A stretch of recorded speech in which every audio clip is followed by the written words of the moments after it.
So magandang araw, magandang hapon, magandang gabi. Depende ho yan sa time zone ng ating lugar at sang sulok man tayo ng ating mundo. Sana'y nasa mabuti tayo na kalagayan at walang sakit-sakit ang lahat. Sa makababayan nating OFW at makababayan natin na nandyan sa Pilipinas, mapagpalang araw sa ating lahat. Okay, so makababayan ko, well, tuloy-tuloy lang tayo sa ating balita dito ng mga tamang balita at sagutin ang maling information na ipapakalat ng mga fake news pillars na mga anti-Marcos, lalong-lalo na doon galing po sa mga pintanil ng mga vlogger magkakabayan. Yes, dapat silang sasagutin. Bakit? Kasi pagkaayaan natin sila na lagi pong nainira araw-araw kay PBBM at sa Marcos Administration, sa katagalan makakabayan, ang kanilang mga paninira ay maging totoo yan sa mata ng ibang tao. So dapat sila sasagutin kasi ang bagong Pilipinas, bawal po ang mga sinungaling. At syempre, kasama niyo pa rin si Sir Ivan, ang pinakabulol na vlogger sa balat ng YouTube, pero bibigay sa inyo ng mga totoo at mga preskong balita na kinukuha natin sa ating kapitbahay na social media. So magandang buhay sa ating lahat makabayan and a happy Sunday sa ating lahat. Okay, so before tayo mag-start mga kabayan, well, syempre, as usual, i-check muna natin kung sino yung nakapasok sa ating top 5 commenters doon sa ating last vlog. At nandito sa ating listahan, ang nanguna po, si Weldy Sagayo. Meron siyang 60 na mga comments. Nandiyan po si Engie Mentiza, meron siyang 32 na mga comments.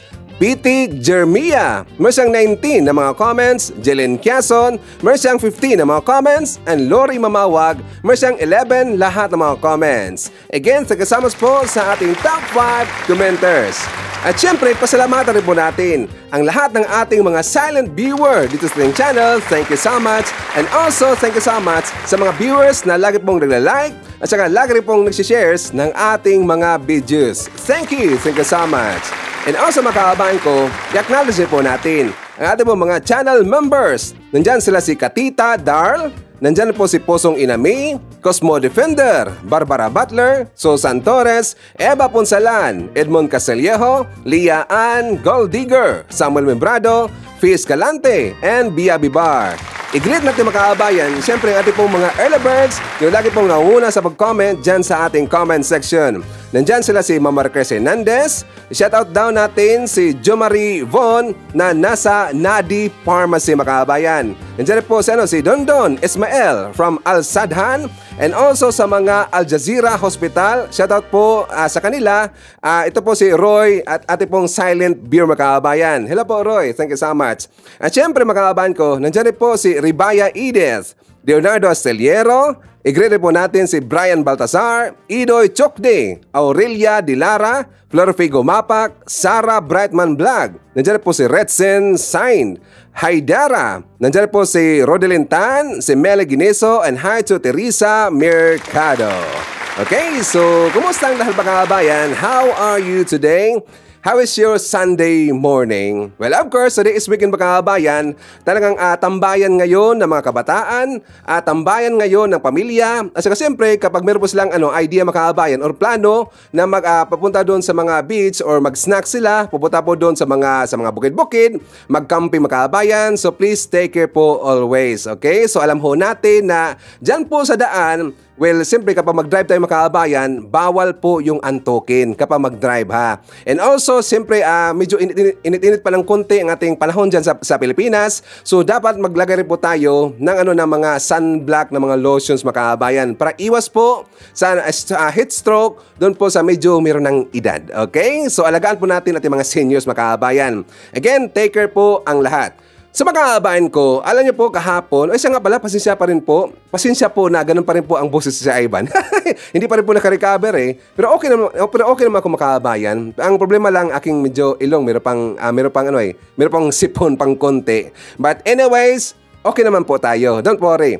So kahapon mga kababayan, di ba napag-usapan ho natin Meron akong ipinakita dito sa inyo na isang screenshot na kung saan isa po siyang pro-admin na vlogger makakabayan na parang binas niya yung nangyari po na rally doon po sa Liwasang Bonifacio makakabayan. Pero hindi ko po yan pinangalanan kahapon. Pero natawa ko makakabayan. Bakit? Ang dami palang nakilala or dami palang nakakalam niya makakabayan. Natawa ko eh. Alam na alam nila na si Juan Historiador pa yung makabayan. So ngayon, pinangalanan ko lang po kasi marami kasi naglagay po ng mga ibang name ng mga vlogger sa ating comment section doon sa ating last vlog makabayan. Nag-point na sila na ibang mga vlogger. Ang iba rin po, marami pong nakalam. Siyempre, kasi nga, siyempre, marami rin po tayong mga viewer dito na viewer rin po doon kay Juan Historiador. So nakita pala na yung makabayan.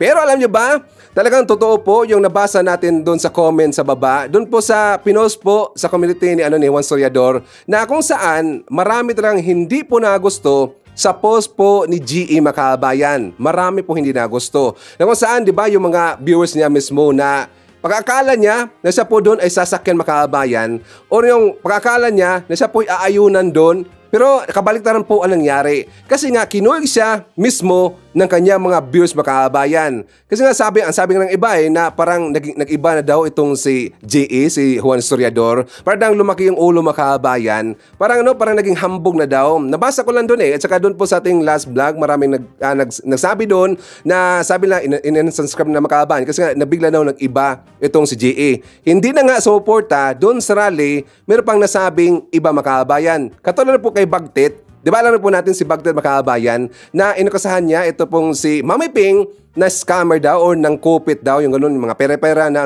mga problema Makabayan. So alam nyo ba, si Mami Ping kahapon Makabayan, kagabi nga pala, before ako nag-vlog, nakita ko po siya nag-live, tsaka sinagot na niya yung mga akusasyon po doon po doon po ni Bagtit, sinagot na po niya ito pong si Juan Historiador kasi nga noon pa naman Makabayan, I am not sure, baka siguro, ito'y between lang po sa kanila baka siguro parang silusan Makabayan. Pero one thing for sure, may alam rin po ako tungkol dito kay Juan Historiador. Sa grupo po ni Juan Historiador, tsaka doon kay Bagtit, wala akong alam niya Makabayan, kay Juan Historiador na po. Kasi alam ko kung saan siyang grupo affiliated hanggang ngayon, tsaka noon Makabayan. Alam nyo ba na inimbitahan rin po ako nila sa grupo po ni Juan Historiador Makabayan. Sila si Ma'am Zendanga, sila si Juan Historiador, saka marami pang iba, sila si BNK, grupo sila noon. Pero nagkawatak-watak sila Makabayan. So hanggang si Ma'am Zen, ito pong pag-alam ko, hanggang si Ma'am Zen, siya po yung namuno ngayon sa Tugon Makabayan. Siya po yung naging head noon. Hanggang ito pong si Juan Historiador, umalis siya sa grupo ng Tugon, bumuo siya ng kanyang sarili pong grupo Makabayan. Pero alam niya ba, ito po'y ayon po sa aking nakalap na information. Meron pong nagsabi sa akin, hindi lang po isa, hindi lang po dalawa, hindi lang po tatlo, marami Makabayan, na yung grupo, yung mga membro po ng Tugon, ay meron daw, yun ang pagkaalam ko yun ang pagkarinig ko, sabi ho nila, na parang kinuha daw ito ni Juan Historiador. Pero may sabi pa nila na meron ng attitude itong si Juan Historiador. Bakit ko ito nasabi Makabayan? Kasi nga si Mami Ping talagang pinagtulungan po ni Juan Historiador at saka ni Bagtit Makabayan. Nainis nga ako Si Mami Ping, babae ho yan, pero pinagtulungan ng Makabayan, as in pinagtulungan talaga At meron pang hadlock dito, meron pang sinabi dito itong si Juan Historiador na plano niyang idinimanda itong si Mami Ping kapag hindi daw titigil Makabayan. Parang gusto niyang ihabla or gusto niyang kakasuhan daw. Dahil daw doon sa mga sinabi ni Mami Ping. Well, honestly, marami naman talagang sinabi po si Mami Ping. Pero siyempre, based ho yun sa kanyang experience Makabayan between kay GA at saka kay Mami Ping. Sila po nakaalam nun Makabayan. Well, ayaw ko makialam doon. Pero ang problema lang kasi, bakit ganun po ang mga sinabi po ni Juan Historiador tungkol doon sa rally? Which is siya po ay isang pro-admin na vlogger, siya po isang makamarcos daw na vlogger Makabayan, pero pangit nung ganun, siguro baka hindi siya naimbitahan Makabayan. Siguro lang baka siguro hindi siya inimbitahan. Baka natas po ang kanyang ego Makabayan. Pero ang nakapangit naman kasi, alam nyo ba na dahil nga siya po ay kinuyog, si Juan Historiador Makabayan, siya po ay kinuyog po ng kanyang mga viewers, tinanggal niya po ang kanyang post. Yes, totoo yan, tinanggal po ang kanyang post. At saka doon ko rin po nalaman sa isa po sa ating viewers, sa ating last vlog Makabayan, sila si Ma'am Merquez, sila si, nakalimutan ko lang parang si Macri yata yung nagsabi nakalimutan ko lang. Sabi nila, Sir Evan, tinanggal po ang post ni JE. So pinuntahan ko Makabayan, kumpirmado talaga. Pero siyempre, na-screenshot na po natin at marami pong hindi nagusto sa kanyang post at marami pong dismayado sa kanyang post Makabayan. Di ba? Sino bang nagbasa-basa doon po sa ating last vlog? Di ba sa baba sabi nila, in-unsubscribe na daw nila si J.A. Makabayan. Kasi nga alam nyo, meron naman talagang meron naman talagang napansin ko lang, meron kasing may pagka-attitude ito pong si J.A. Medyo mapagmataas Makabayan, ng konti naman, siguro konti Pero sa mga viewers dito ni J.A., alam ho nila yan. Nagyabang siya sa kanyang sweldo Makabayan, sabi at saka sabi rin po ito ni Mami Ping, at saka narinig ko rin po ito sa ibang mga vlogger Makabayan. Nagyabang daw itong si J.A. Palagi din niyang ginagawa niyan. Nagyabang siya na 300,000 plus daw ang kanyang sweldo lagi monthly. Tingnan niyo yan, 300,000. Ang laki pala ng sweldo ni Juan Soriador. Bakit sa akin hindi umaabot ng ganyan? Joke lang. Hindi naman umaabot ng ganyan Ang laki nga ng 300,000. Siguro pag aabot ng ganung na sweldo Makabayan, very happy na talaga tayo Si Aban talagang very happy ako kapag aabot po sa ganung kalaki ang sweldo Makabayan. Pero mababa naman po ating sweldo. Kasi nga si J.A. kita po natin na marami pong nanonood sa kanya Makabayan, di ba? Lahat po ng kanyang mga vlogs, lahat ng kanyang mga uploads, marami po mga viewers, like umaabot po ng 100,000, umaabot po ng 200,000. So syempre, ganun po kalaki ang kanyang kikitain rin po. Pero sana man lang po, wag ganun kasi ating attitude. Dapat be humble tayo, dapat be thankful tayo na nakatsweldo tayo ng ganun being as a vlogger. So blessings na ho yan. Dapat hindi ho yan ipagyabang Makabayan, di ba? Kaya nga ginamit ho yan ngayon ni Mami Ping na pang-asar sa kanya na pero pangit daw yung ugali. So mamaya Makabayan, ipapakita ko sa inyo yung mga banat po ngayon ni Mami Ping doon po kay Juan Historiador. Kasi nga medyo sumusobra na At saka hanggang ngayon, si Bagtit hindi pa rin po tumutigil Makabayan. Tinatawag pa rin po na scammer na mera daw itong si Mami Ping Makabayan. Pero hindi po namera. Para sa akin alam ko po. Kasi nga doon po sa setup po ng sound system Makabayan at saka with kasama pang mga LED, di ba mayroong LED panel ho yun. Yung parang TV sa likod Makabayan. Baka kasi hindi po alam ng ating mga seniors na yung LED panel. Ang LED panel, yung malaking TV sa likod na palang pinagpatong-patong Makabayan. LED panel kasi ang tawag niyan. Mahal ho yung Makabayan, yung lahat po ng setup na yun. I think more or less nasa mga 90,000 to 100,000 yata yan. Meron pong ginawa na parang note itong si Mami Ping na ganun po kalaki ang kanya nakuha po lahat po nakuha po ng mga sponsor Makabayan na pera at saka ganito rin po kalaki ang kanyang na-expense. Doon po siyempre nag-arkila sila ng yung host Makabayan, 10,000 pesos yun, yung talent fee noon. 10,000 pesos po yung talent fee po ng host ng rally. Siyempre, kasama pa doon ang sa system plus yung lead panel kasi nga separate yung sa system at saka yung lead panel Makabayan. So malaki rin po ang nagasto po ni Mami Ping. Pero willing po si Mami Ping for transparency, willing siya mapakita po sa lahat po na expenses at saka kung magkano po lahat ang kanyang naipon po na pera galing po sa mga sponsors na mga loyalista Makabayan. Or hindi lang po loyalista, pati po doon sa mga viewers, sa mga supporters po na hindi naman loyalista pero sumuporta sila Makabayan. Okay? So siya nga pala, before tayo mag-proceed doon sa ating next na topic, ipapakita ko lang po yung sagot po ni Mami Ping doon po kay Juan Soriador pati po doon kay Bagtit bago tayo mag-proceed po doon sa isang pasabog ni Sir Ivan kasi meron akong nakita Makabayan na booking ho natin. Kasi nga after po natapos yung rally doon sa Liwasang Bonifacio Makabayan, di ba nagsiuwian na po yung lahat ng mga loyalista at saka pati po yung mga vlogger. Siyempre wala na po nakapag-vlog Makabayan, wala na po nakapag-video doon. May nangyari pala doon Makabayan. Yes, may nangyari doon. After po umalis na ang lahat ng tao, may nagpunta do Makabayan. Mamaya pag-usapan natin yan at saka idibang natin yung gunggong na yon. Pero pagkita ko muna sa inyo yung sagot po ni Mami Ping Makabayan. For more details, let's watch this. Shoutout Maria Clayope Bichoy. Congrats sa ating lahat. Nagparating nyo sa taong bayan ang dapat na mag-resign si Fiona sa DepEd. Correct. Shoutout Patrick. Masyadong mayabang, akala mo big time talaga. Nanghihingi lang naman ng mga sponsor.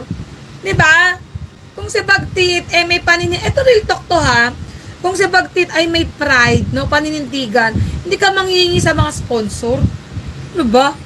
Yung isa nga dyan ang laki ng sahod pero hinihingi. Sabi sa sponsor, tumatanggap po ako ng aircon. O hindi po masamang tumanggap, pero sana huwag ka na maging mayabang. Lalo na kung umaasa ka lang sa mga bigay. Diba? Yun. Ang na-prove ko sa rally kahapon, kung walang bayad, konti hatin. Congrats na iraos at naiparating ang message ng maayos sa rally. Actually, Art the CEO, kahapon talaga, meron tayo mga loyalists from Bulacan.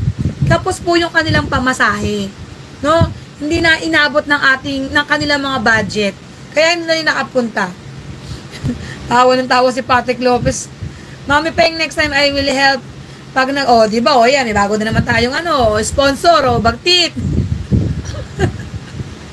Ano ba yan? Sabi ko, ayoko na ng away. Yes, Marcos loyalist ako, pero hindi ako nakapunta sa rally. Pero naniniwala ako sa inyo. Salamat po sa mga naniniwala po sa akin, maraming salamat. Wala pa akong pahinga Alam nyo ba kahapon, kwento ko lang. Kahapon, nung patapos na yung rally, kumukulog-kulog, no? Kumukulog.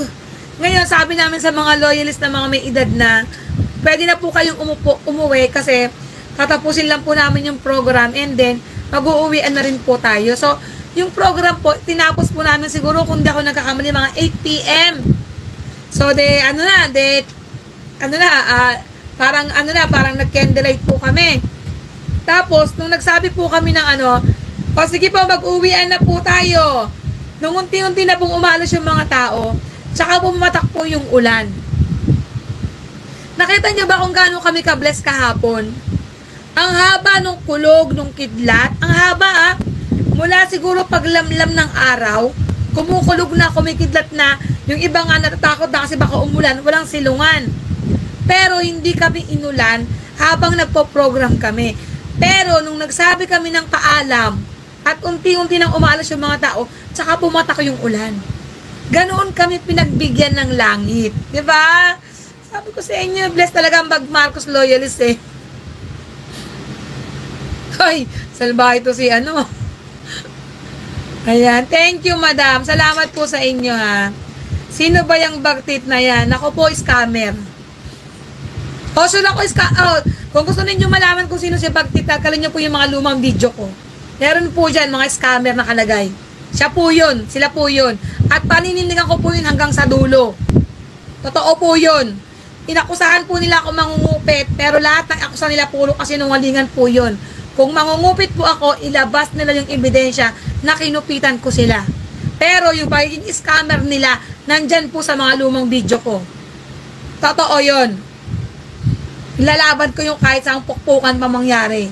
Shoutout ME, salamat sa inyo. Tama lang po, pagpatuloy nyo kahit anong sabihin nila, huwag kayong panghihinaan sa mga, oo naman, alam mo, sa Lindong, subok ko na yung sarili ko kung gaano, batang tundo ko Hello? No? Yang mga yan, nagtatry na silang pabagsakin ako noon pa. Hanggang ngayon, ito pa rin ako. Duri mo, kababae kong tao Kababae kong tao, pero mga kalaban ko, mga kamukha nila. Pero minamani ko lang, ano ba? Hello? Sabi ko nga, wow, ako lang to, di ba? So aside pa doon sa post po ni J.E. Macabay, ni Juan Stoyador, sumakay rin po siya doon kasi kay Bagtit. Parang nagkaisa silang dalawa makahabayan. Nagkaisa silang dalawa Kasi nga, meron, aside pa po doon kay Juan Stoyador na tinanggal niya ang kanyang post, nag-post po itong si Bagtit na kung saan may nagkapera. Diyan po nag-umpisa yung post po ni Bagtit Makabayan. So si Juan Stoyador nag-comment sa baba. So dito pala makikita natin na talaga silang nagkakaisa ng dalawang makabayan para po sisiraan po si Mami Peng. Talagang pinagtulungan Kaya nga hindi po yan nagustuhan po ng mga comment. Hindi po yan nagustuhan po ng mga comment ng hindi po yan nagustuhan ng mga comment po ng kanyang mga viewers. Like for example, dito po ni LA, ang kupal pala ng mukha ng dimuntong Juan Stoyador na yan. Sabi po ni Ma'am Fairly DB, siya nga pala, si Ma'am Fairly, di ba, siya po ay viewer rin po natin. Sabi dito, ito na nga at na-unfollow ko siya. Nakakainis ang vlogger na instead makiisa na sumuporta sa ganitong panawagan ay makita mo lamang na ganyan ang post niya. Ayaw niya ang panawagan na Sara resign kasi wala makita na content niya. At alam rin po yung makabayan, narinig ko rin po na parang makasara po itong si Juan Stoyador. Kaya nga hindi niya kaya na banggain po si Sara Makabayan. Nanghingi daw ng aircon. Totoo ba yun? Nanghingi daw ng aircon. So ngayon makabayan ko, tulad po sa sinabi ko sa inyo na para daw magdemanda itong si Juan Servidor kapag hindi daw siya titigil makabayan. So ito po ating ebidensya. Sabi po ni Juan Servidor, no, pakisabi po sa kanya, kung hindi siya titigil, ididemanda ko pa siya. Si Mami Ping po ang kanyang ibig sabihin mga kabayan. Magdemanda-demanda, dapat lang bardagulan lang po sa social media kasi nga sila naman po ang nag-umpisa mga kabayan, di ba? Sila yung nag-umpisa, sila pa dito ang magagalit. Kasi nga siyempre si Mami Ping, marami po siyang alam po tungkol po kay J.A. Makabayan. Nagalit, ngayon idemanda niya. So ngayon, forward na Makabayan. Tulad po ng sinabi ko na meron pong nangyari after po sa rally, nung umalis na po yung mga nandun po na mga sumama sa rally Makabayan. Yes, meron po napunta doon. Sino Sir Ivan? Zoraida. Kilala niyo ba si Zoraida? Sana Makabayan, yung alam na natin, gunggong talaga yan si Trixie Makabayan. Ang kanyang vlog doon, nagpunta lang talaga siya doon Makabayan para po magpakalat po ng fake news. Pati nga yung mga lilista o yung mga taong nagpuntaha doon, inakusahan niya, sa akin pagkaintindi dito, parang inakusahan niya na hindi po naglinis sa paligid Makabayan pagkatapos po ng rally. Yan po ang aking pagkaintindi sa kanyang sinabi. Pero para po maintindihan natin Makabayan, ipaparinig ko muna sa inyo ang kanyang vlog. Kita nyo sa likod ang post office, ang dambana ni Andres Bonifacio. Bonifacio ba ito? Double check ko. Kasi ito nga ang liwasang Bonifacio So, ayan. Ito ang monumento ni Andres Bonifacio. So, ang nangyari po dito, based on yun sa mga naririnig natin, or at least ito ang prevailing theory ko ngayon, is that mayroong binayaran para mag-create ng media event. Merong binayaran para mag-create ng ingay na maraming may ayaw na kay Vice President Inday, mga lumilitaw-litaw na mga komentong wala naman sa lugar, na kunwari pinapakita ang growing na galit laban dito sa ating Vice Presidente. Doon muna tayo sa kanyang sinabi Makabayan. Meron daw mga binayaran para daw mag-ingay. Mami Ping, binayaran daw kayo. Mga lilista, binayaran daw kayo. Mga eskonyan, binayaran daw kayo. Binayaran ba yung mga nagpuntahan doon? Di ba? Lagi na sinasabi po ng mga lilista, hindi sila mga bayad Makabayan. Mga organiko sila. Sila po yung totoo talaga na sumusuporta dito sa Marcos Admin at kay PBM. Lahat ng mga tao, I can assure you na yung lahat po nagpuntahan doon, hindi po yung mga bayad Makabayan. Talagang taos puso po silang sumuporta po sa rally na walang bayad-mayad. Bakit na nasabi po ng mga bayaran? Kasi nga sila po ay sanay po na bayaran Makabayan para po dadami yung mga nagpuntahan doon sa kanilang mga ginagawa po ng mga rally. Like for example sa Nausog Rally, kaya nga marami Makabayan kasi ngayon po yung mga membro ng KOJC, mga tauhan po, mga alipores po ni Kiboloy, yung mga Palmolive Girls, at saka yun po mga binayaran nila para pupunta doon sa rally Makabayan. Kaya nga lumabas po yung mga sabi-sabi na 1.5 daw. Narinig na ba natin yan? Di ba sabi na 1.5? Kasi nga 1.5 po ang bayad sa kanilang mga sinasama po ng mga rally Makabayan. Mga hard po yun, mga hard. Kaya marami. Pero at least dito po sa nangyari po na rally sa Sara Resign, wala pong involved na politiko Makabayan.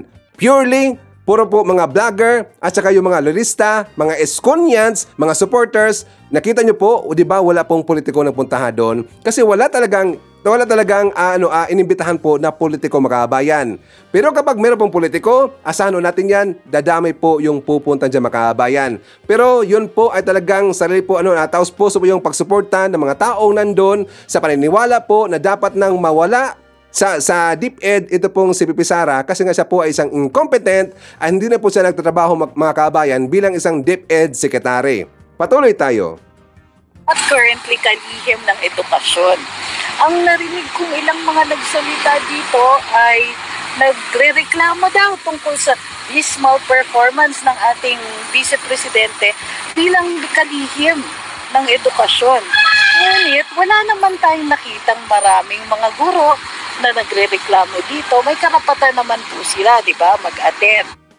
Hoy, may mga guro po nagpuntahan doon. Kung sino bang nakita doon sa live Makabayan, Di ba yung, yung nagsalita doon si Mima Alicia, sabi niya, may mga teachers doon, sabi po ni, ni Muntintinig, yung si Muntintinig po nagsalita doon, di ba, nagsalita rin po yung mga nasa lababa mga kabayan, mga teachers pala yun, yung iba po na mga lista na nandun, mga teachers o yun, sila po yung nagrereklamo. And one thing, may nabasa po ako sa ating last vlog, isa po sa comment sa ating viewer mga kabayan, na siya po ay isang teacher na kung saan marami po ang ayaw sa mga Duterte.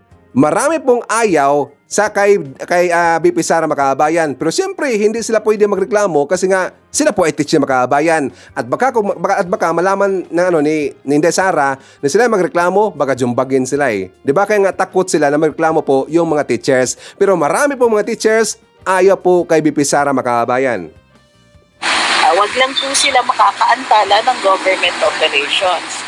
Gayon pa man, sabi ni Pandalito, lakas ko daw mga asal, pinuntahan ko talaga. Aba, sayang na, malapit na rin naman ako sa area, di ba?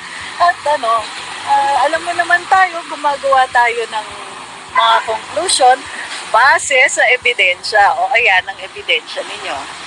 Linis kasi nga bagong ulan. Pero sabi dito nung nagwawalis, kanina may mga basu-basura. Nandun na po sa banda likod yung basura. Hoy, Zoraida, ginawa mo pang dugyot yung mga lulista? Ginawa mong dugyot yung mga eskon yan, saka yung mga pinklawan, gunggong to. Alam nyo po, kapag merong rally na ganyan, at saka tingnan nyo, hindi po ganun kadami mga kabayan, kapag merong rally yung mga lulista, alam nyo, kailan pa natin nakita na merong kalat mga kabayan?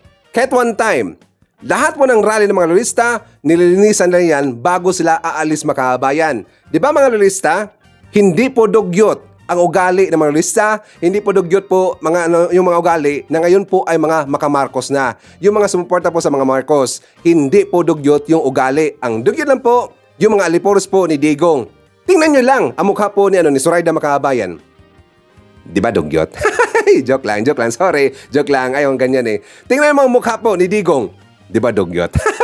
So ganun po yung mga kanyang alipores, dugyot po yung ugali. Tingnan nyo po mukha ni Baste, mukha po ni Polong. Tingnan nyo po mga kabayan, yung mga mukha na yan, di ba mga dugyot? So kung ano po ang kanilang mga mukha, yun po mga attitude ng kanilang mga alipores mga kabayan, mga dugyot. Sino ba yung lagi pong magpukalat po ng mga ang tawag mga kabayan, yung mga kalat, yung mga basura after po sa rally? Di ba doon po dyan po sa mismo sa Liwasang Bonifacio, yung after po sa pagkatapos ng rally dyan sa yung KOGC, ang daming kalat ng mga kabayan. Naalala ko meron kasing isang vlogger na Marcos, in-interview po yung mga naglinis dyan. Sabi lang sila po daw ang naglinis. Ang dami daw kalat mga kabayan. I think TPL yata yun. Not si TPL. Yung lalaki po na makabayan. Yung kasama po ni GDB. Nakalimutan ko na sila si Ayan. Sila po yung nag-interview makabayan. Interview nila yung naglinis po dyan sa Liwasang Bonifacio. Maraming kalat kasi. Kasi nga, dugyot sila makabayan. Dugyot na nga ang kanilang poon. Dugyot rin po yung si Kiboloy. Diba? Patuloy natin. Nanawalis nila kanina. Sabi ni Ma'am Jessica, nakubra na ang 500, binili ng bigas. Ay sana naman po, nabayaran ng mga tao. Mahalaga rin po sa panahon ngayon, mahirap ang buhay, mahal ang bigas. Sana nabigyan ng mga tao talaga ng pang-ayuda. Or at least ng bayan. Hoy, mga galante po yung mga lulista. Sila pa nga nagbibigay po bilang isang sponsor. Tapos sila pa yung babayaran. Sila na nga magbibigay makabayan. Tapos sila po yung babayaran. Nasanay kasi sila na sila po ay babayaran makabayan. Kaya ang kanilang mga kalat, ang kanilang kataradaduhan, gusto lang ipahid sa ibang tao. Diba? Para po asisiraan lang yung grupo ng mga lulista. Ulitin po natin, hindi po dugyot yung mga nagpuntahan doon sa rally sa Liwasang Bonifacio last Friday makabayan. Sila po ang dugyot nila sa pagrarally ngayon. Ngayon pa man, kinukuha ko itong pagkakataon na pag nilay-nilayan si Andres Bonifacio, maganda pa na yung monumento niya dito. Ngayon lang ko lang lalapitan. Sabi niya, ang ganda daw ng monumento ni Andres Bonifacio. Siyempre, maganda talaga yan ang monumento dyan. Pero papangit dyan kapag nandyan ka, Zoraida. Papangit po yung monumento ni Andres Bonifacio kapag lalapit ka dyan. Okay ba yun? Joke lang. Joke lang makawa. Eres. Ayaw lang ganun eh. Mabait si Sir Ivan eh. So anyways, ganun po. Talagang planado po ang kanyang ginawa mga kabayan. Baka siguro mo rin siyang spy na napuntahan doon. Sabi niya, ma'am, wala na sila. Umalis na dito. Umalis na sila lahat. Kaya pumunta dyan si Zoraida mga kabayan para lang po manira. Di ba? Para lang manira eh. So kasi gawain na nila yan. Kasi nga, alam nyo mga kabayan, yung mga taong ganyan, parang naging insecure sila. Kasi nga, bakit? Kahit hindi po ganun kadami, mga nagbuntahan doon sa rally mga kabayan, pero at least successful ang nangyari. Kahit hindi po ganun kadami po ang mga taong nandun, pero at least na ipaabot po sa mga milyon katao ang mensahe ng grupo po ng ni Mami Peng para po ipaabot po yun sa gobyerno, para ipaabot po yun kay BP Sara na dapat mag-step down na, mag-resign na po si BP Sara bilang isang DepEd Secretary kasi hindi na po siya talaga po pwede makabayan. Wala po siyang ginawa diyan sa DepEd. May mga report na maganda na ngayon ang survey ng DepEd kasi nga yan po ay dahil sa kanyang ASEC or Under Secretary Makabayan dahil po diyan. So ngayon, dahil naumpisahan na po natin, ito pong si BP Sara Makabayan, alam niyo ba na sa hot seat ngayon si BP Sara na naman po. Nasa hot seat na naman po itong si BP Sara. Pero siyempre, pag-usapan natin yan, maya-maya lang po. Before that, isa naman natin. Nandyan po si Joel Orteliano. Hi to for lovely grandma, Len Gonzalez. Del De La Cruz. Nandyan po si Lids Ruel. And hi to Lito Bungalan, Ani Meadow, Martel T. Hi to Smiling Boxer, Estila Rosal. Nandiyan po si Mayeth Sibuhano, Isa Domin. Hi to Ida Sinsuat, Eme Mapalad, Maria Teresa Romero. Hi to Ashen and hi to Evelyn Garcia. Okay, so before tayo pumunta doon sa bagong problema lang po dito ni BP Sara Makabayan. Well, ipapakita ko muna sa inyo po yung balita ng ating gobyerno kasi meron pong good news Makabayan. Meron pong good news kasi nga ang investment po na nagmaterialize na sa Pilipinas, ito po yung latest na report na nilabas po ng ating gobyerno Makabayan, umabot na po sa 2.3 trillion Makabayan. Yan po ang nagmaterialize na investment na nakuha po ni BBM galing po sa kanyang mga working visits sa ibang lugar. 2.3 trillion pesos na po lahat yan. Pero after the Makabayan, ipapakita ko rin po sa inyo yung balita. Ito po yung good news po sa mga senior citizen. Kasi meron pong binuo ngayon, panukala, isang batas Makabayan, hopefully po makapasa ho yan. Kasi nga, plano dito ang gobyerno na magkaroon na po dito ng daycare. Daycare po para po sa mga senior citizen Makabayan. At para po maintindihan natin, let's watch this. Pabot sa 2.3 trillion pesos ang approved investment ng bansa mula July 2022 hanggang Abril nitong taon. Alamin ang mga sektor na napabilang dito sa ulat ni Kenneth Pasyente. Naisa sa katuparan na ang target ng pamahalaan na mapataas ang antas ng pamumuhunan sa bansa. Yan ay matapos na makapagtala ang Board of Investments ng mga karagdagang investment commitment.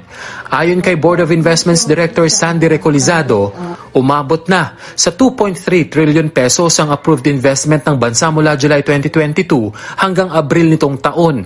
Karamihan sa mga ito ay nasa sektor ng semiconductors, telecommunication at renewable energy na kabilang sa mga isinusulong ng kasalukuyang administrasyon. Once they operate, so they will provide economic activity, so merong employment generation yan.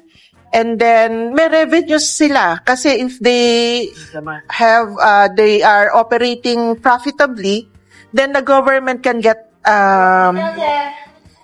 they may export or they may have domestic sales. Ayon sa BOI, malaki ang naging papel ni Pangulong Ferdinand R. Marcos Jr. sa pagpasok ng investment sa Pilipinas, partikular sa mga ginawa nitong pagbisita sa iba't ibang bansa. Malaking bagay daw kasi na mismong ang Pangulo ng bansa ang humaharap sa mga potential investor para ipromote ang Pilipinas bilang investment location, dahilan para lumago ang foreign direct investment. Starting 2022, meron na tayong significant investment from Netherlands.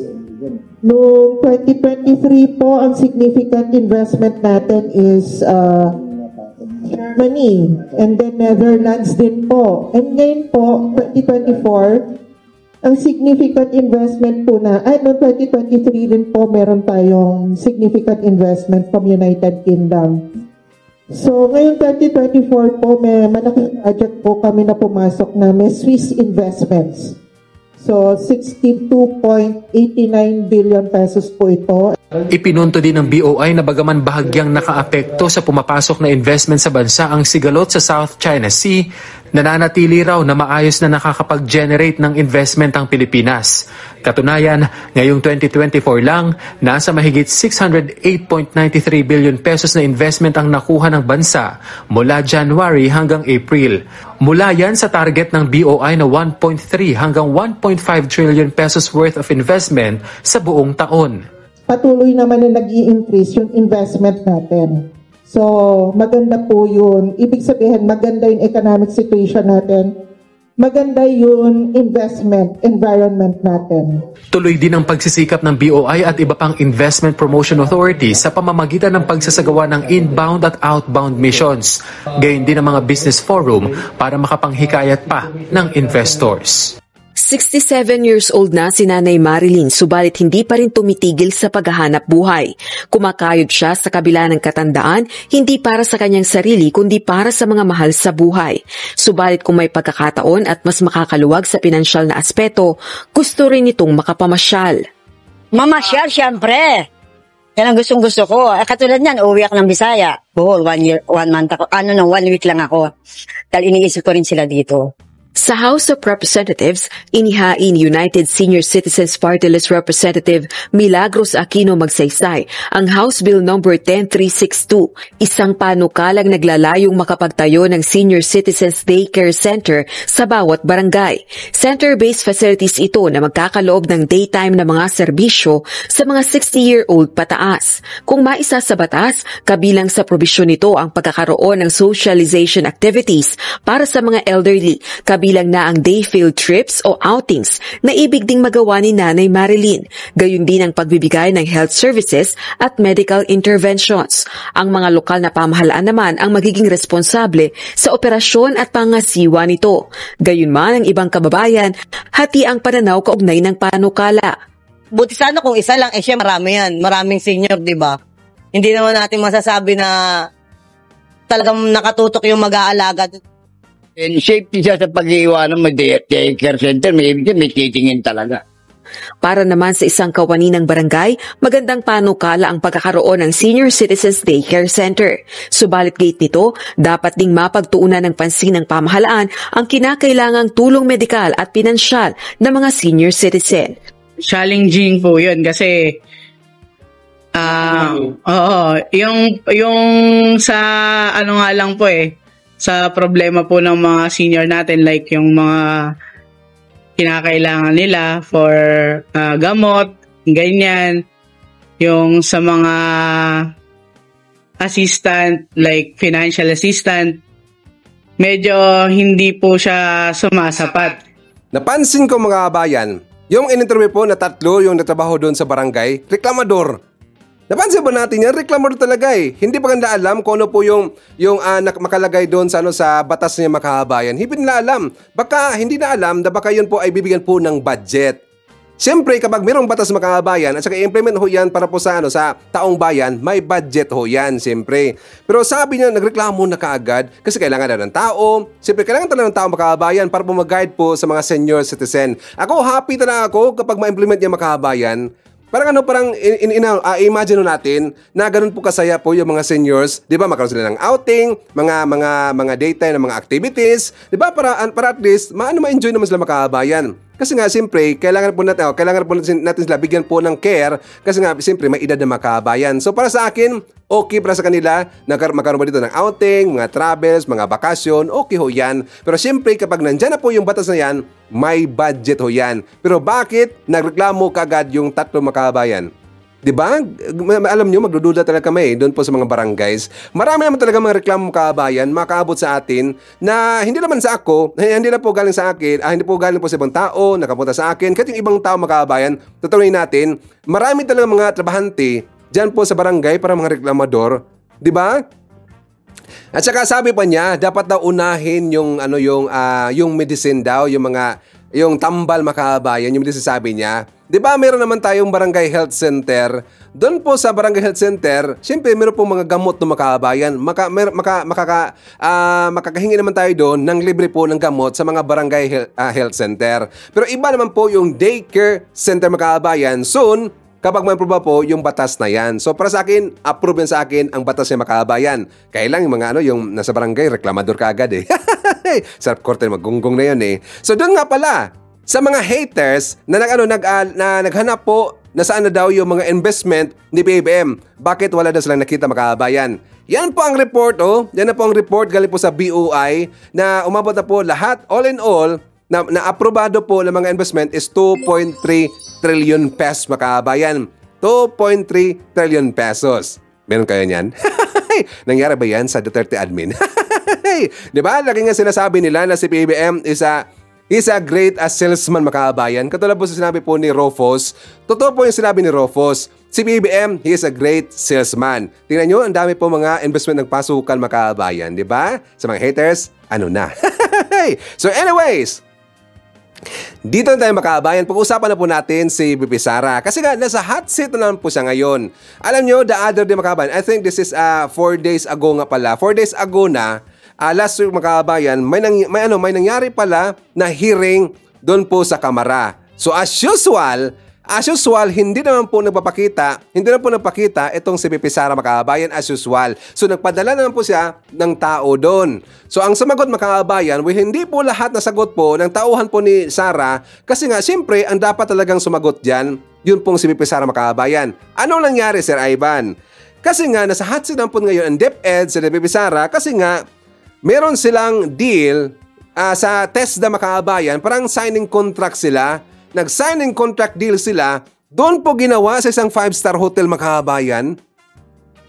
Isipin niyo yan, it's just a waste of money lang talaga. Just a waste of money. Kasi nga, kung meron pong nangyari dito na contract signing deal between sa DepEd at saka ng TESDA, pwede naman ho yan gawin sa hindi po 5-star hotel makabayan o sa mga any venue na po ng mga yung mga okay lang po na lugar makabayan. Basta hindi na po 5-star hotel. Kasi kapag 5-star hotel po, gagawin po yung mga venue na yan, ang mahal talaga makabayan. Ang mahal po. At merong lumabas na mga sabi-sabi, according po doon sa isang vlogger na nag-vlog nito makabayan, umabot daw ng halos milyon yata yung spent doon po sa 5-star hotel. Siyempre may makainan pa, yung venue doon, at hindi natin alam kung ano pong mga pinaggawa doon. Pero ngayon, under investigation naman po itong si BP Sara. Kaya nga, dapat talagang wala na dyan si BP Sara makabayan. At para maintindihan po natin, ito po yung balita. Kasi galing po sa Enquirer. Sabi dito, sabi po ni Romulo, Honorable Chairman Romulo, DepEd TESDA event at 5-star hotel, a waste of money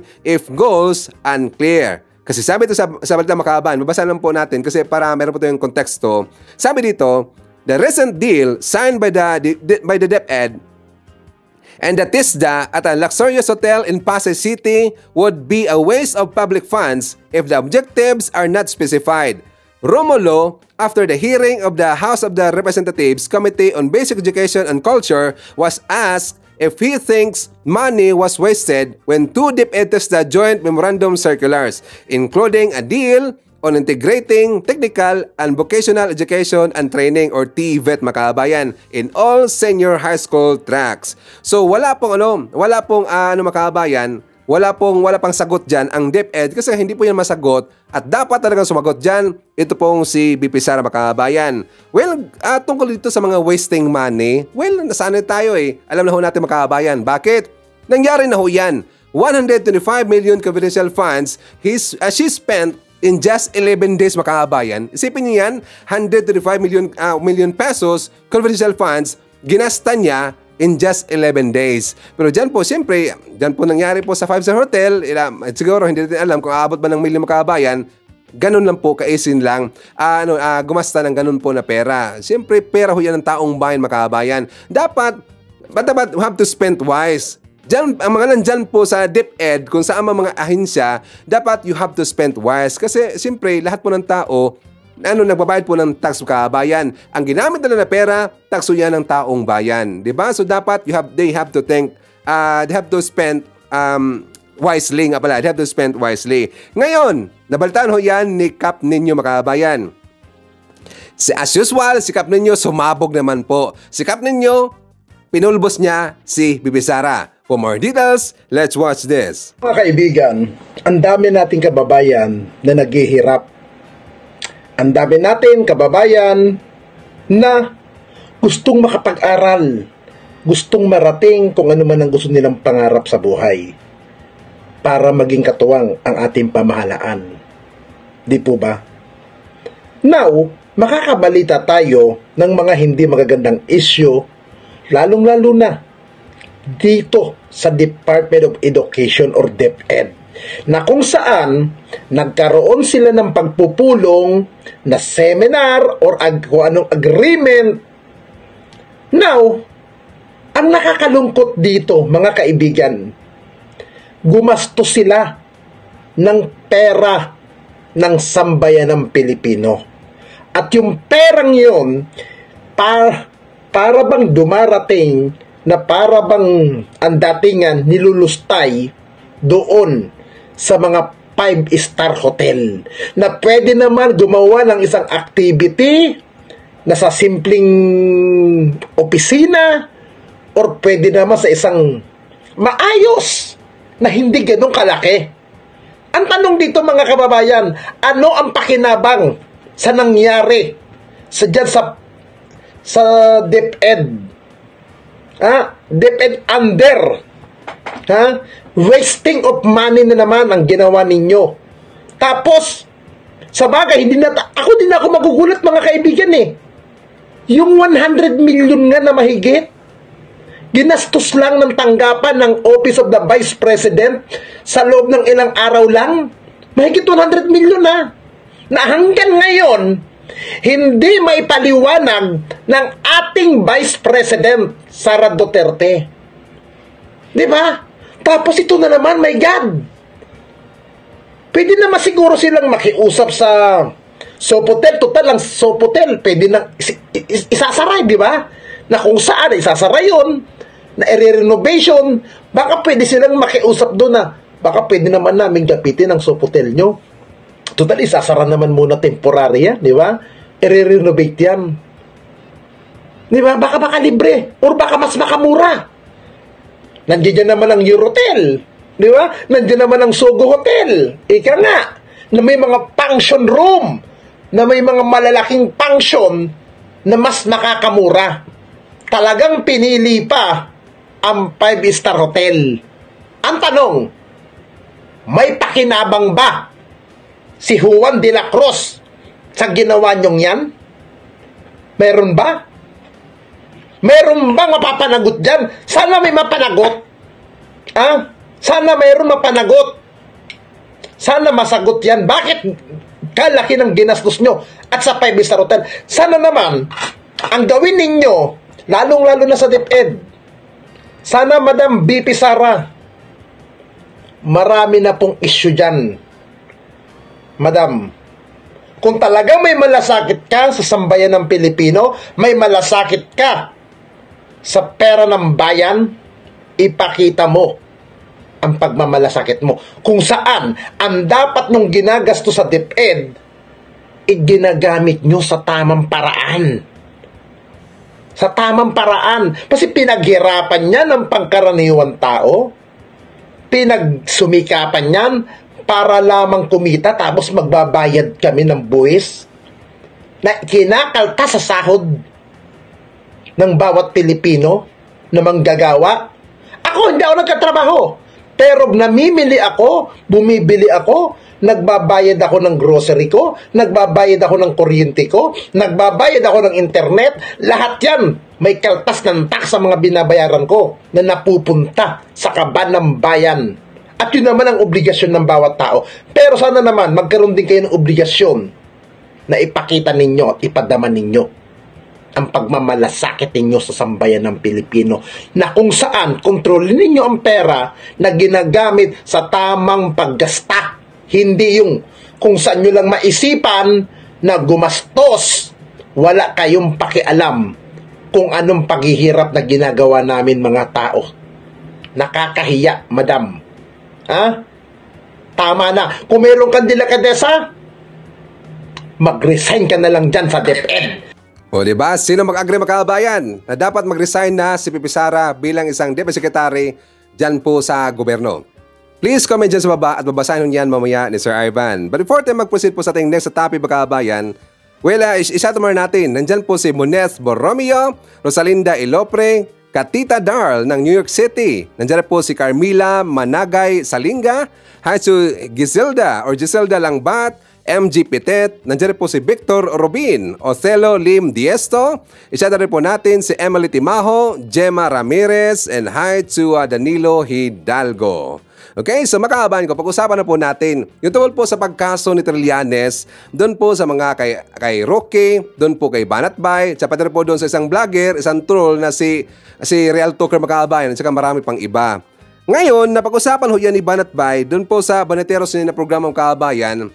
Tinanong niya itong si Roque kung ano po ang kanyang mga sabi, bakit idinamay daw yung ibang vlogger or bakit ba idinamay na kinasuhan po yung ibang vlogger ni Trillanes makabayan. At ito po yung sagot ni Roque. Mensahe nyo po sa mga vloggers na idinamay. Baka kasi siyempre yung iba medyo kinakabahan. Bakit ganito? First time lang makasuhan. Ano ang mensahe nyo doon sa mga vloggers? Well, unang-una po, no? Ako po ay nananawagan sa mga kapwa vloggers ko, wag po tayo magpapatinag. Ang demokrasya po, ang survival ng ating demokrasya ay nakasalalay sa ating tapang at paninindigan. Walang kahit sino magpapasupil sa atin kapag ang pinag-uusapan natin ay bagay-bagay na may interes ang publiko na pag-usapan. Pag pinayagan po nating takutin tayo ni Trillanes, talaga pong magiging pipit bingin tayo sa panahon na dapat marinig ang ating mga boses. Magtiwala po tayo na magwawagi ang demokrasya at magtiwala po tayo na gumagana po ang sistema ng katarungan dito sa Pilipinas. Laban lang po tayo. Yan kasi ang kanilang ginagamit lagi makabayan, ang demokrasya. Sa kanilang ginagawa na dito, dapat ang manaig daw ang demokrasya.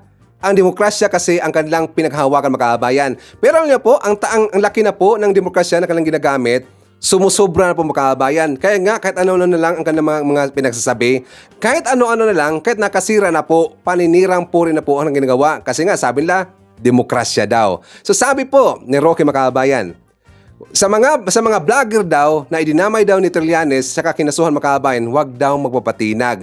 Wag magpapatinag. Pero tingnan niyo po si Real Talker. Ngayon stress na stress makabayan. Tingnan niyo si Real Talker, yung si Chinito, tingnan niyo parang wala ng tulog. At saka kapag mag-vlog si makabayan, parang iiyak. Bakit?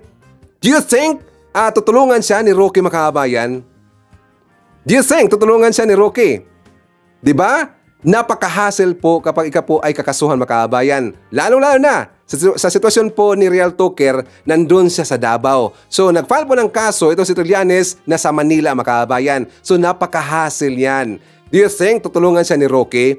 May nabalitaan ko makabayan na pinabayaan lang po ni Roque itong ibang mga vlogger na kinasuhan. Bakit? Siyempre, inatupag lang po ang kanyang sarili makabayan. Kasi nga, hindi natin alam na baka itong si Roque makabayan na nandamay na lang siyang ng iba, kasi nga, yung mga pinagsasabi niya dyan sa SMNI, pinagsasabi niya dyan sa programa po ng Baneteros, na kung saan very libelous or very, mas mapasok na po natin dito sa cyber libel makabayan. Hindi niya kasi sinabi na hindi po yan dapat gagamitin po ng ibang tao, kundi para sa kanya lang niya makabayan, opinion niya. Pero wala siyang sinabi na ganyan, kaya ginamit rin po ang kanyang sinabi ng ibang vlogger, so dapat talagang akasuhan po yung makabayan. Kasi nga, ang kanilang opinion, ang opinion po ni Roque, ginamit doon sa ibang vlogger, pero mas grabe pa yung opinion inilabas po ni Real Talker makabayan. Talagang pang-aakusa na. Kasi sinabi niya na wala na siyang ginawang masama, wala siyang sinabi ito against po kay Trillanes. Pero kitang-kita talaga natin, bakit ba siya kinasuhan ni Trillanes? Ang ibig sabihin, mayroon pong nakita si Trillanes na siya po'y inakusahan. For example, parang opinion with malice na. Kahit parang ikaw po'y nagtatanong lang, pero with malice na. So yun po talaga ay grounds na para po siya kasuhan po ng libel plus cyber libel makabayan. So dapat talaga na siya po'y kakasuhan. Ngayon, may binalita po si Mike Abe makabayan. Kasi nga tinanong ni Mike Abe ang kanyang kaibigan po na malapit po ni Trillanes. Tinanong niya kung talagang tuloy na ba ang kanyang kaso makabayan. So sabi po ni Trillanes, wala nang urungan to tuloy na po ang kaso ni Trillanes doon po kay Rookie, kay Banatbay, pati na po yung ibang mga vlogger po na mga gunggong makabayan. For more details, let's watch this. Meron akong nakausap na malapit din kay Senator Trillanes, dating Senador Trillanes. Alam ko, grupo yata ng Magdalo yun eh. Pero hindi ko nababanggitin ng pangalan, tsaka hindi ko napapakita sa inyo. Alam nyo, kung isa sa mga itinanong ko sa kanya, sa tingin mo ba itutuloy talaga ni Senator Trillanes yung mga kasong libel, cyber libel laban doon sa mga vlogger, troll, at saka doon sa iba pang kinasuhan niya sa prosecutors ng Quezon City? Sabi niya, naku padre, tuloy yun. Hindi yan withdrawin. At saka hindi yun aatras ni Senador. Alam mo naman yun, sundalo talagang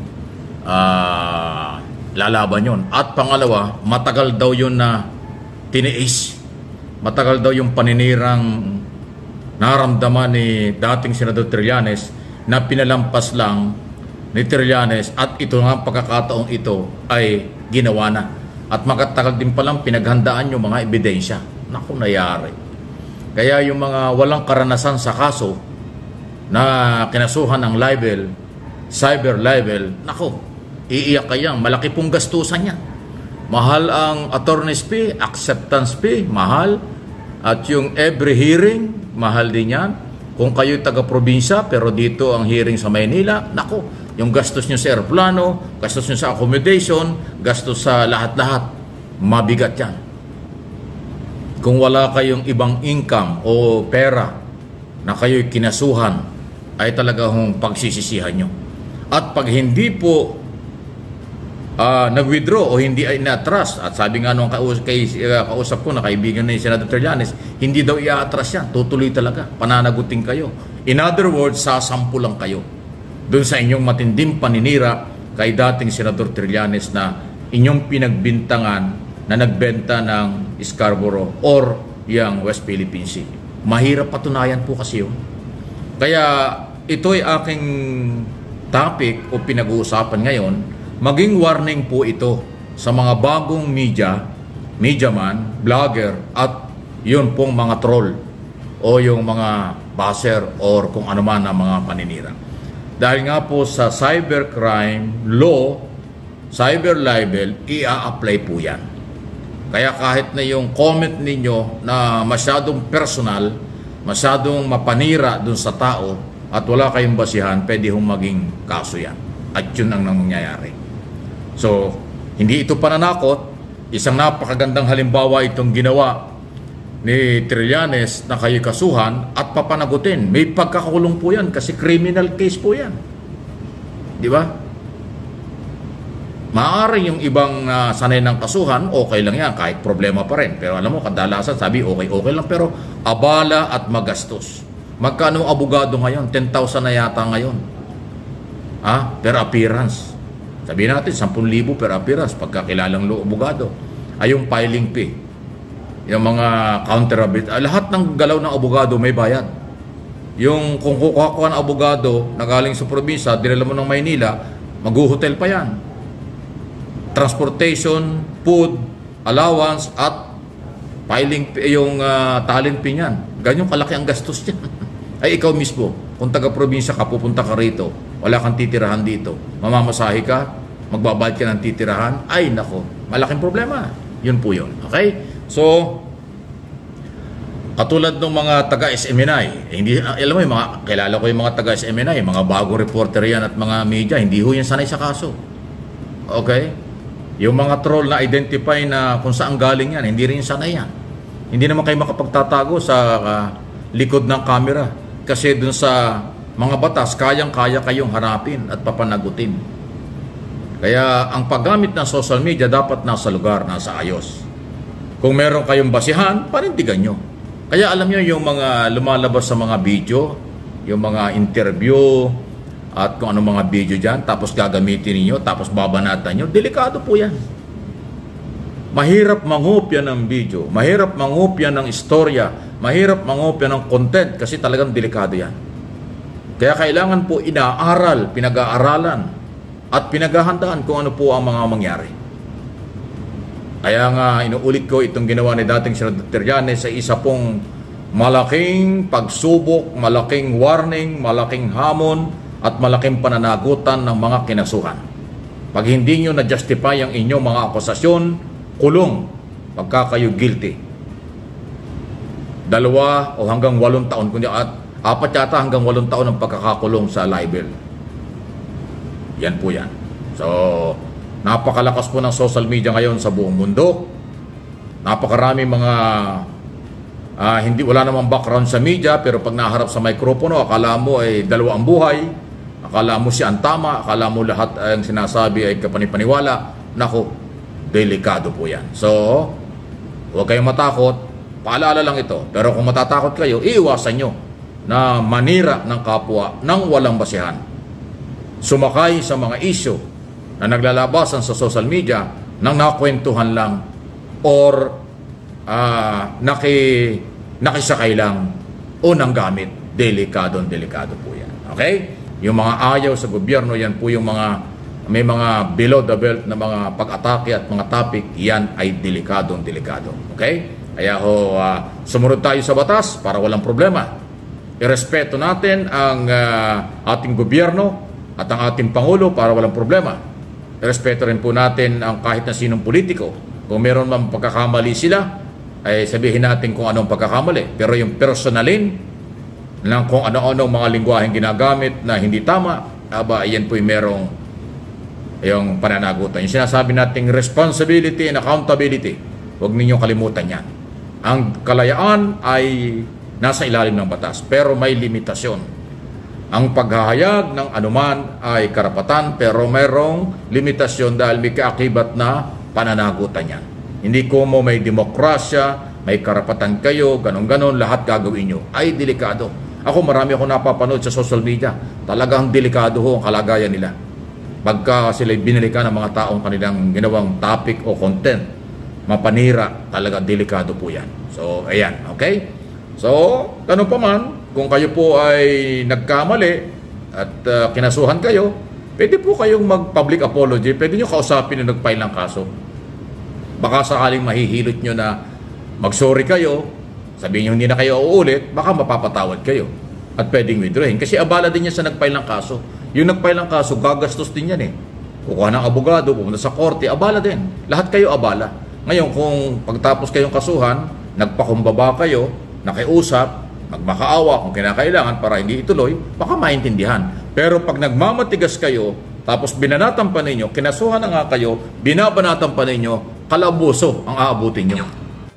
Mga alipores kasi ni Digong yung mahilig po manira, makaabayan. Kapag manira, below the belt pa. So dapat talaga kasuhan eh. So anyways, isa na rin po natin. Nandyan po si Gemma Ramirez, Danilo Hidalgo, Luzana Nerpio, hi to Adura Fresnosa. Nandiyan po si Rodel Aglipay, Divina Domingo, Judith Narciso, and hi to Emily T. Maho. Okay, so any comment, suggestion, reaction po sa ating mga topics ngayong araw, please feel free to comment dyan sa baba at babasahin nun yan mamaya ni Sir Ivan. At syempre, yan po ating manakab mga balita ngayong araw. Kung nakaabot ka po sa portion na to, sana nakapag-like na ho tayo. Libre po ang mag-share, libre din ang mag-subscribe. Again, maraming salamat sa mga viewers na hindi nag-skip ng ating mga commercials. Thank you so much. At before natin tatapusin ating programa ngayong araw, sana sabayan nyo si Sir Ivan para sa ating live messaging prayer. Mahal na Ama sa langit, ipinagdarasal ko po ngayong araw ang aking pamilya. Sana po ay madalas na lumapit sa iyo ang aking pamilya upang sambahin ka at mapalapit sa iyo. Naway sundin po namin ang iyong mga turo at luwalhatiin ang iyong pangalan sa aming buhay. Naway huwag mo pong hayaang sakupin ng takot at kalungkutan ang aming mga puso kapag dumating ang mga problema at karamdaman sa aking pamilya. Sa halip po, bigyan mo po kami ng pananampalataya at lakas upang harapin ang mga ito. O Panginoon, bantayan mo po ang aking pamilya. Pangunahan ang kanilang buhay at samahan sila. Idinadalangin ko po ito sa pangalan ni Jesucristo. Amen. So maraming salamat mga kababayan, and I hope to see you again on my next video.